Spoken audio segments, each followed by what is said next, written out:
বর্তমান আচার্য দাদার চরণে আমার কোটি কোটি প্রণাম, সেই সঙ্গে ঠাকুর পরিবারের সকলকে আমার যথাযোগ্য সম্বন্ধে প্রণাম। জয়গুরু, রানন্দিত জয়গুরু। আজকের এই সৎসঙ্গ উপস্থিত প্রতি প্রত্যেককে আমার প্রণাম, ভালোবাসা, রানন্দিত জয়গুরু। আজকের এই মঞ্চে আপনাদের সামনে আসতে পেরে কিছুটা সময় এখানে ব্যয় করব, এটা আমার পরম সৌভাগ্য। একদিন আমি এই রাস্তাতেও ছিলাম না। আমার মিসেসের অনুপ্রেরণাতেই আজকে আমি এই পথে এসেছি। ভালো লাগছে। আজকে যদি সেই অনুপ্রেরণা অর্থাৎ ঠাকুরের অনুপ্রেরণা যিনি করিয়ে নেন কারো হাত দিয়ে, সেই অনুপ্রেরণায় অনুপ্রাণিত হয়ে আজকে আমি এসে আপনাদের এতগুলো মানুষ, বিভিন্ন জায়গার মানুষকে আমি সঙ্গে পাচ্ছি, এটা আমার জীবনের সবচেয়ে পরম পাওয়া।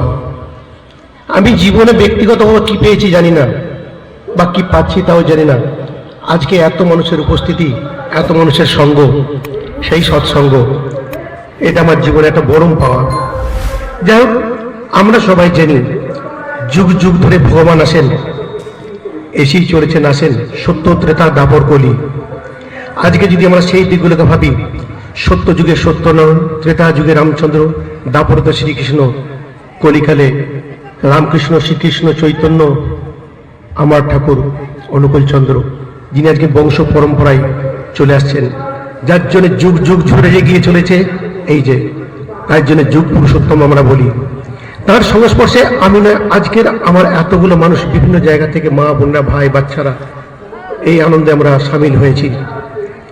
তিনি যখন আসেন, ধরায় আসেন, একটাই জিনিস, তারা পরিবর্তনশীল, তো পরিবর্তনশীল জগতের সঙ্গে মানিয়ে নিয়ে কেমন যুগোপযুগ কি হবে সেইগুলো উনি করেন। ওনার ধারণাই বাজলো। আজকে আগে আমাদের সমাজকে যদি এগিয়ে নিয়ে যায়, সমাজকে ঠিক করতে হয়, তাহলে মানুষকে ঠিক হতে হবে। আজকে যদি মানুষ তৈরি করতে পারি, সমাজ গঠন হবে, সমাজ হলে দেশ হবে, রাষ্ট্র হবে। আজকের দেশ, রাষ্ট্র, সমাজ চারিদিকে আমরা দেখতে পাচ্ছি অহিংসা, খুনোখুনি, হানাহানি, ভাই ভাই দ্বন্দ্ব, স্বামী স্ত্রীতে দ্বন্দ্ব, এইভাবে চলে যাচ্ছে। উনি ওনার প্রথম দিক থেকে সেটাই ধরেছিলেন। উনি যখন 22-24 বছর বয়সে যে আমাদের সত্যানুসরণ লিখেছিলেন, তারা তো ভগবান, তারা তার স্বরূপ সেই নিয়ে এসেছিলেন। এক রাতের মধ্যে অতবাণী লিখেছিলেন মানব জীবনের সমস্ত সমস্যা কি, সমস্যার সমাধান কি, কিভাবে মানুষকে চলতে হবে, সেইগুলো দেখেই আপনাদের মতে, আমাদের মতে, যেগুলো আমরা দেখেছি, আমাদের মতে নয়, আমাদের এতে দেখছি আমরা, সেই মানুষ তৈরি কারখানা, মানুষ গড়া কারখানা উনি করে গেলেন। যে একটা মানুষকে যদি সত্যি মানুষ হতে হয়, তার মধ্যে কি কি থাকা উচিত, আর সেই মানুষটা যে ভূমিতে তৈরি হবে, সেই মা, মায়ের কোল, একটা মাকে কেমন হতে হবে, একটা সুসন্তানের জন্ম দিতে গেলে মাটা কেমন হবে। আজকে প্রসঙ্গিক্রমে বলি রাখছি, আমি যাকে বিয়ে করেছি, আমার সহধর্মিণী অসীমা, তার বাবা মা ছোট থেকে, একদম ছোট থেকে দিকতো, আজকে 85 বছর তাদের বয়স, এখনো পর্যন্ত কারো হাতে খান না, নিজে স্বস্তিনী ছাড়া কারো হাতে খাবে না। ইভেন আমার বাড়িতে পর্যন্ত নয়, যখন উনি আসতেন। আমার মিসেসের মুখে একদিন শুনেছিলাম, একদম বিয়ের প্রথম দিকে, ভালো ছেলের জন্ম দিতে গেলে ভালো মা হতে হয়। কথাটা আমার খুব ভালো লেগেছিল, এত ভালো লেগেছিল। আজকে সেই কথা ধরি, আজকে ঠাকুরের পথে সে নিজে জানতে পারছি যে সত্যি একটা ভালো ছেলের জন্ম দিতে গেলে ভালো মা হতে হয়। তাহলে ভালো মা হতে গেলে তার কি কি চারিত্রিক বৈশিষ্ট্য, গুণ থাকা উচিত, আমার ঠাকুর সেটাও বলে গেছেন যে একটা ভালো মা হতে গেলে কি হতে হবে। সুতরাং আজকে যদি সুসন্তানের জন্ম দিতে হয়, তার নিয়মবিধি, নারীর নীতিতে বলা আছে, সেইগুলো আরো অনেক কিছু আছে, সেইগুলোকে আপনাকে পালন করতে হবে, তবে না আপনি ভালো মা হবেন। আজকে ভালো মা যদি হয়, ভালো বাবা যদি হয়, অবশ্যই বাবার ভূমিকাও আছে, সেখানে সুসন্তানের জন্ম দেওয়া সম্ভব। আর একটা বাচ্চা ভূমিষ্ঠ হওয়ার পর থেকে তার প্রতি তাদের যে কর্তব্য, তাদের ভালোবাসা, সেটা থেকে অনেক বড় করবে। গর্ভস্থ সন্তান শিশুতে আসার সঙ্গে সঙ্গে ঠাকুরের কথা অনুযায়ী মা স্বস্তায়নী করবে, মা ঠাকুরের মন্ত্র নেবে, জন্মভূমি পর কত মাস তাকে দীক্ষা দেবে, এভরিথিং বলা আছে, ঠাকুর বলে দিয়েছেন। আজকে যদি আমরা সেইগুলো সঠিকভাবে পালন করি, আমার বিশ্বাস প্রতিটা সন্তান তাদের ভালো হবে। আর এই বিচ্যুতির কারণ জানবেন তার নিয়ম নীতি পালন না করা। আজকে একটা নারী কতটা সম্মানের সঙ্গে জড়িত থাকবে, কতটা সম্মান পাবে, কতটা সম্মান মানুষকে দিতে পাবে, কতটা ভালোবাসবে, তার ব্যক্তিগত জিনিস। এছাড়া যত মানুষ থাকে, ঠাকুর যতগুলো বিশেষণ আমাদের দেওয়া উচিত, ততগুলো বিশেষণই দেওয়া আছে। তার মধ্যে আমি বলবো, মানুষের যেমন সততা, নিষ্ঠা, পরিশ্রম সব থাকে, একটা জিনিস যেটা আমার মনে হয় সবচেয়ে গুরুত্বপূর্ণ, সেটা হচ্ছে মানুষের মন। মানুষের মন এমন একটা জিনিস, আপনার মনটা যদি ঠিক থাকে আপনি অনেক কিছু অসম্ভবকে সম্ভব করতে পারবেন। সুতরাং আপনার মনটাকে তৈরি করতে হবে, আর সেই মনটাকে তৈরি করতে হলে আপনাকে একনিষ্ঠ হতে হবে, আর একনিষ্ঠ করতে হলে আপনার সেই সাধনা, সেই তপস্যা, সেই জপ, ঠাকুর যেটা বলে গেছেন উষাই নিশাই মন্ত্র সাধন চলাফেরায় জপ। আর কেন? আর গুরু নিতে বলেছেন। গুরু কেন? গুরু এমন একটা জিনিস, এমন একটা ব্যক্তিত্ব যিনি যার সব বিষয়ে তিনি আধিপত্য লাভ করেছেন, সেরকম একটা ব্যক্তি গুরু পদবাচ্য। সুতরাং আমরা গুরু ধরি কেন? গুরু ধরি, একটা গুরু হচ্ছে আমাদের গাইড। যেমন জন্মদাতা পিতা আমাদের গাইড প্রথম, দ্বিতীয় হচ্ছে শিক্ষাগুরু, তৃতীয় হচ্ছে দীক্ষাগুরু। তাহলে আমরা মানুষরা কোন পথে কিভাবে চলবো সেটা শিক্ষা আমরা গুরুদেবের কাছ থেকে পাই, কারণ তার সমস্ত বিষয়ে আধিপত্য রয়েছে। তাহলে সেই চলনায় যদি আমরা চলতে পারি, আমরা মানুষরা তাকে মেনে, তাকে স্মরণ করে আমরা সঠিকভাবে চলতে পারবো। তার স্মরণায়, তার চলনায়, তার বলায়, তার সমস্ত কিছুতে আমরা যদি প্রতি মুহূর্ত মনে করে চলি, আমাদের বিপদ আপদ বলুন, পথ চলা বলুন, সবকিছু। আজকের দিনে এই অবক্ষয়ের দিনে আপনারা দেখতেই পাচ্ছেন, রাস্তাঘাটে ছেলেমেয়েরা বেরোতে পারছে না, বয়স্করা নেই, এত জায়গায় এত হেনস্থা, এত খারাপ লাগে, একটাই কারণে, আমাদের মন মানসিকতা। আমি আছি তো আমার পাশের লোকটা ঠিক নেই, সে লোকটা ঠিক আছে তো তার পাশের বাড়িতে ঠিক নেই, তার প্রতিবেশী ঠিক নেই, যার জন্য আজকে এত হানাহানি, খুনোখুনি, মামলা মোকদ্দমা, স্বামী স্ত্রীতে দ্বন্দ্ব। আমরা পরিচয়টা পেয়ে গেছেন। আজকের দিনে এইগুলো আমাদের নিত্যদিনের কাজ হয়ে দাঁড়িয়েছে। কিন্তু আমি আগেও বলেছি আমার আলোচনাতে, আজকেও বলছি, আজকের এই বিপুল সংখ্যক লোকের মধ্যে দেখুন একটা অশালীন আচরণ কারোর মধ্যে নেই। প্রতিটা মানুষ কি সুশীল মানে নিষ্ঠার সঙ্গে বসে আছেন, চলাফেরা করছেন। এইটা যদি আজকে একটা কোনো মেলা হতো, অন্য কিছু হতো, এখানে দেখতেন যা মানুষ আছে তার 1/3 হচ্ছে হয়তো পুলিশ থাকতো, ব্যাটালিয়ন থাকতো, কিন্তু এখানে সেসব কিছু নেই, কারণ প্রয়োজন হয় না। আমরা যারা সদ্গুরু দীক্ষিত, ঠাকুর দীক্ষিত আছি, তারা আমাদেরকে নিজেদেরকে এইভাবে তৈরি করেছি। আমরা সবাই দেখলেই একটাই আমাদের মন্ত্র, একটা ইউনিক আইডেন্টিটি, জয়গুরু। জয়গুরু রাস্তাটা কথাটা যখনই মুখ থেকে বার করবেন, সমস্ত কিছু এক হয়ে গেল। আমরা একটা পরিবার, একটা ইউনিট, এর মধ্যে কোনো দ্বিধা নেই, দ্বন্দ্ব নেই, জাতপাত নেই, কোনো ক্লাস নেই। এই যে জিনিসটা কত বড় জিনিস, কত বড় সাহস, আমরা সেটা জানি। আজকের এই বিশাল সংখ্যক জনসংখ্যার মধ্যে হয়তো সন্ধ্যে পর্যন্ত গড়াবে, কিন্তু একটা দিনের শেষে এতটুকু কারো কাছে পাবেন না আজকের এইখানে একটা অশালীন আচরণ। এইটা ভালো লাগে। তবে এইটা করতে গেলে ঠাকুরের যে নীতিগুলো বলেছেন, যেটার উপর জোর দিয়েছেন, একটা সমাজ, একটা সুস্থ স্বাভাবিক সমাজ, ভালো মানুষ, মন মানসিকতা তৈরি করার জন্য বিবাহ পদ্ধতিটাকে উনি ভালো করে বলেছেন প্রথমেই, যে বিবাহটা ভালো হওয়া চাই। অন্যান্য বিবাহ, প্রতিলোম বিবাহ একেবারেই বিরুদ্ধে, কারণ তাতে করে মানুষ, ভালো মানুষ পাওয়া যায় না, এইটা উনি বলেছেন। আর সেইগুলো মেনটেন করার দায়িত্ব আমাদের মায়েদের, মেয়েদের, সবারই। আমি মানবো তো, স্ত্রী মানবে না, স্ত্রী মানবে তো মেয়ে মানবে না, তাহলে যে মেয়েটা আগামী দিনের ভবিষ্যৎ, আগামী দিনের মা, সে কোথায় যাবে? মানতে হবে তাকেই। মায়েরা যারা আছেন, সতীত্ব রক্ষার কথা বলেছেন। সতীত্ব নিয়ে ঠাকুর এমন একটা কথা বলেছেন, সতীত্ব যদি থাকে সাপ, সেখানে তার বিশাল একটা ক্ষমতা, যেটাকে তার ধরে রাখবে তার পরিবারকে, একটা সমাজকে, সবকিছুকে। সতী নারীর জীবননীতির কথা একটা বলেছেন উনি বলেছেন, একটা জায়গায় বলেছেন, স্বামীর চেয়েও সন্তান প্রীতি সতী নারীর জীবননীতি। একটা মানুষ, একটা মহিলা, একটা মা তার স্বামীকে, তার সন্তানকে নিশ্চিত ভালোবাসবে, তার থেকে বেশি তার স্বামী। স্বামীর যদি কোনো রকম কিছু হয়, আমার ধারণা ছিল, আগে একটু বলে দিই, ধারণা ছিল যে মা সব সইতে পারে, কোনো ছেলের ক্ষতি হলে মা কিন্তু সইতে পারে না। ক্রমান্বয়ে ঠাকুরের বই পড়তে পড়তে জানতে জানতে আজকে জানলাম না, ছেলেকে নিশ্চয়ই ভালোবাসবে, কিন্তু ছেলের চেয়েও স্বামী প্রীতি, এই কথাটা আমি জানতে পারলাম। যে সত্যি, সেই প্রসঙ্গে আমি একটা ছোট্ট উদাহরণ দেবো। পৌরাণিক কাহিনীতে জামদগ্নি মানে এক ঋষি ছিলেন, তাকে কার্তবীর্যার্জুন নামে একজন রাজা বারংবার প্রচুর প্রচুর অপমান করেছেন, আঘাত করেছেন মনে, 21 বার তাকে অপমান করেন। জামদগ্নি বিবেকের তাড়নায় বলুন, তার গুণের কারণে বলুন, প্রতিবাদ করতে পারেনি। কিন্তু স্ত্রী রেণুকা, তিনি কিন্তু এটা সহ্য করতে পারেননি।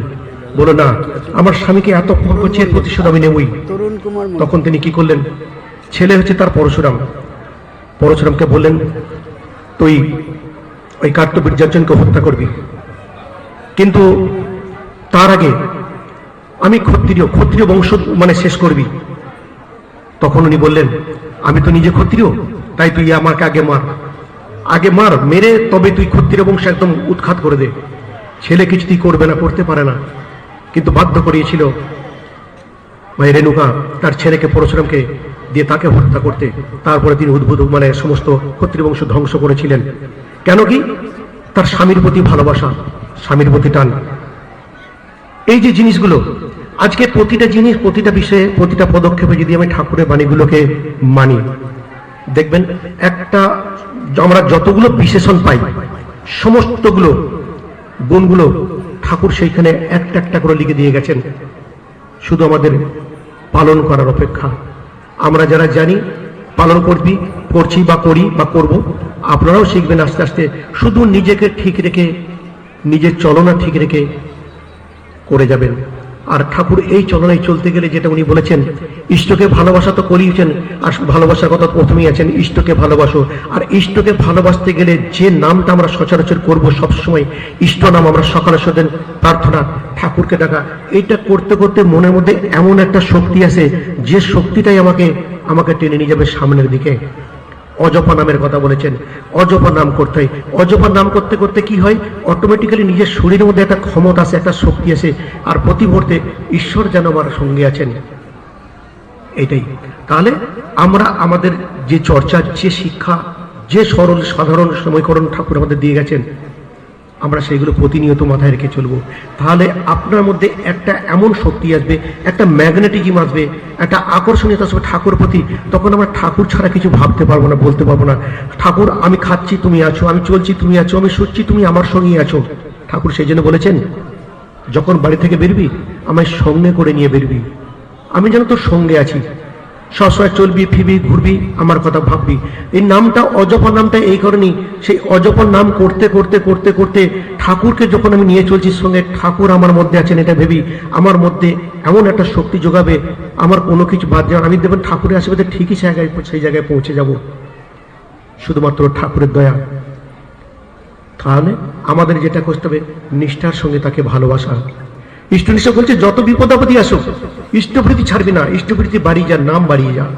তাহলে কি হবে, আমি যদি প্রতি মুহূর্তে তাকে স্মরণ করি, তাকে সঙ্গে নিয়ে চলি, তিনি আমার সঙ্গে থাকবেন, তিনি আমার সঙ্গে থাকবেন। সুতরাং এই কথাগুলো আমাদের মাথায় রাখতে হবে। সততা, নিষ্ঠা, পরিশ্রম তো রয়েছে, আপনার জীবনে সেগুলো থাকবে। সতীর কথা বললাম, বিবাহটা বললাম, কারণ একটা কথা একটা জায়গায় বলেছেন, তুই মানুষকে তো টাকা দাও, পয়সা দাও, গাড়ি দাও, বাড়ি দাও, খেতে পড়তে দাও, নারী দাও, কিন্তু কোনো কিছুই দেওয়া হলো না, কোনো তোমার কিছুই দেওয়া না। তুমি যতক্ষণ না তুমি ঠাকুরকে নিয়ে চলছো, ঠাকুরের জন্য কিছু করছো, ততক্ষণ তোমার এগুলো অনর্থক। সুতরাং সেদিকটা মাথায় রাখতে হবে। আর অজপা নাম আর সতী নারীর গল্প বলি, একটা সতী নারীর কাহিনী একটা বলি, সতীর শক্তি কতটা বেশি সেটা একটা ছোট্ট কথা বলবো আমি। এক সতী নারী ছিলেন, তার স্বামীকে প্রচুর ভালোবাসতেন, এত ভালোবাসতেন, তিনি ঘুম থেকে ওঠা আগে স্বামীর পায়ে মানে চরণ বন্দনা করে প্রণাম করে তবে তিনি বিছানা ছেড়ে উঠতেন। ঘটনা করবে, তার স্বামীর হলো কুষ্ঠ। স্বামীকে চিকিৎসার জন্য অনেক কিছু চেষ্টা করলেন, কিন্তু কোনো মতে কিছু হলো না। তখন এক সাত্ত্বিক মানুষের সংস্পর্শে, সাধুর সংস্পর্শে শুনলেন, ওনাকে যদি গঙ্গা স্নান করা যায় তাহলে কুষ্ঠ সারতে পারে।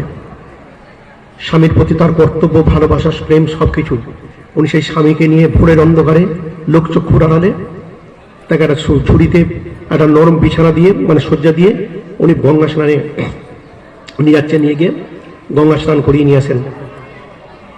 একদিন ওরকমই করাচ্ছেন, পাশে এক সাধু বাবা স্নান করছেন, জল দিয়ে মর্দন করছে, ধুতে ধুতে একটি ফোঁটা সাধু বাবার গায়ে লেগে যায়।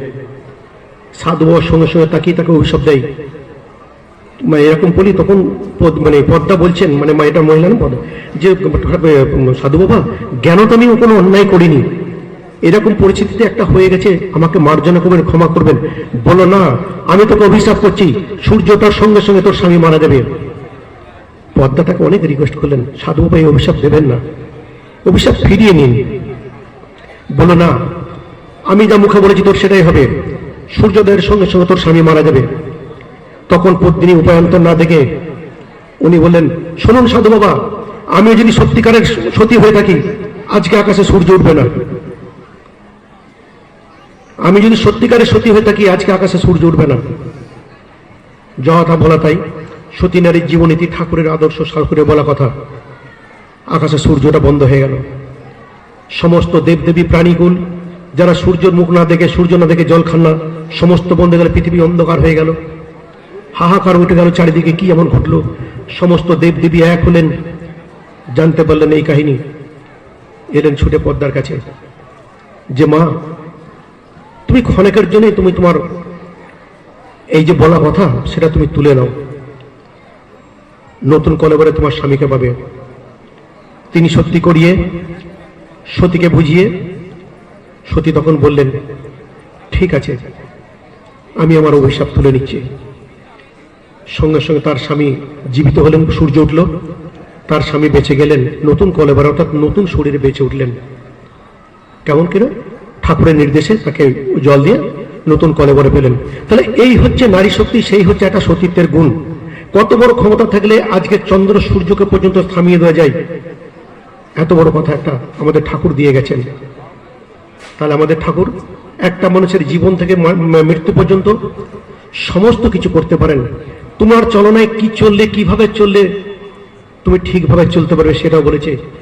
একটা কথা বলছেন উনি, ভগবান আমাদের জীবন বাঁচাতে পারেন না, ঠাকুর আমাদের জীবন বাঁচাতে পারেন না, শুধু তার প্রতি ভক্তি নিষ্ঠা এটাই তাকে বাঁচাতে পারে।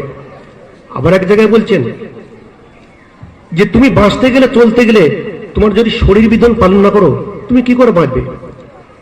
ভগবান তোমায় বাঁচাতে পারবে না, ভগবানের উপর টানটাই তোমায় বাঁচাবে। আর তোমার সেই নিয়ম নীতিগুলো তোমায় পালন করে যেতে হবে, তবেই তুমি ঠিক থাকবে। আজকের দিনে, আজকের এই সমাজে আমরা, আমার মনে হয় আমার ব্যক্তিগতভাবে কয়েকটা জায়গায় ঘুরছি, দেখছি আজকের আমাদের সৎসঙ্গ দিয়ে পরিবারের দেখে আমি নিজেকে গর্ববোধ করি, বলি যে আজকের যদি মানুষ ঠিক এইভাবেই চলতো সমাজে, এই হানাহানি, খুনোখুনি, মামলা মোকদ্দমা, ভাই ভাই, স্বামী স্ত্রীতে কোনদিন এগুলো হতো না। শুধু আজকে আমরা যারা রয়েছি, আমরা পারিপার্শ্বিক, আমরা যাদেরকে নিয়ে চলি, তাদেরকে যদি এইটুকু বোঝাতে পারি যে এইসবগুলো করো না, একটা মানুষকে সুস্থ হয়ে বাঁচতে গেলে করবে। আমি আমার পদের কারণে যখন সুযোগ হয়, এটা মাফ করবেন, বলাটা ঠিক নয়, তবু চেষ্টা করি যারা আসে ভাই ভাই, ভাই বৌমাই, বউয়ের স্বামী স্ত্রীতে, ভাই বোনে, চেষ্টা করি তাদেরকে বোঝানোর যে এগুলো করে আলটিমেটলি কিছু হবে না, জীবনে দুজনাই শেষ হয়ে যাবেন, জীবন যৌবন অর্থ সব চলে যাবে। সেদিন যখন বার্ধক্যে পৌঁছাবেন, সূর্য ডোবার সময় হবে, অন্ধকার হয়ে আসবে, তখন আপনার মনে হবে দিনের আলো চলে গেল, এই অন্ধকার নেমে এলো। সত্যি তাদের জীবনে অন্ধকার নেমে আসে। তাদের এই বোধটুকু যদি থাকতো যে যা করতে চলেছি আমি সেটা ঠিক নয়, পথটা ভুল, তাহলে আজকে দিন এটা হতো না। অবশ্যই সেই বোধটা থাকতে গেলে একজন সঠিক নির্দেশক, একজন গুরু, সেইটাই প্রয়োজন, যিনি তাকে সেই শিক্ষা দেন, সেই শিক্ষা শিক্ষিত হয়ে যে নিজেকে মানাতে পারেন। কি হবে? আজকে সেই মানসিকতাগুলোর জন্যই আজকে আমরা এই জায়গায় আছি। সব মানসিকতার উন্নতি হোক, প্রত্যেকে ঠাকুর নিয়ে চলেন, ভালো হয়ে থাকবেন, নিজের দোষ গুণ নিজে বিচার করবেন। ঠাকুর একটা কথা বলেছেন যে বরফের পুতুল জলকে যেটুকু দিল, জলও সেইটুকু পেল, আর তুমি বরফের পুতুল তুমিও পেলে সেইটুকু। আমরা যদি পদার্থ বিজ্ঞানে যাই, বরফের যদি গ্লাসের জলে যদি আমরা বরফ দিই, বরফটা গলে, তাহলে বরফটা গলে, এটাকে একটা সমতা ধর্ম বা কিছু আছে ফিজিক্সের ভাষায়, তাহলে জলটা যেমন বরফ গলে জলও পেল সেইটুকু, তুমিও জলকে দিয়ে বরফ তুমি জলকে দিয়ে তুমিও পেলে সেইটুকু। অর্থাৎ আমি আমার ঠাকুরকে ভালোবাসবো, আমি আমার ঠাকুরকে আমি যতটা দেবো আমি ঠিক পাবো ততটা। একটা কথা ছিল না, ফাঁকে দিলি ফাঁকে পড়তে হয়, তা আমি লোক দেখানো করছি, এটা করছি, আমার মনের মধ্যে কিন্তু ঠাকুরত্ব নেই, লোক দেখানি করছি, সেটা হয় না। তোমাকে সত্যি যদি তোমার মন থেকে ভালোবাসো, মন থেকে তাও, তুমি যেটুকু করবে সেটুকুই পাবে। সেই জন্য বলছে ঠাকুরের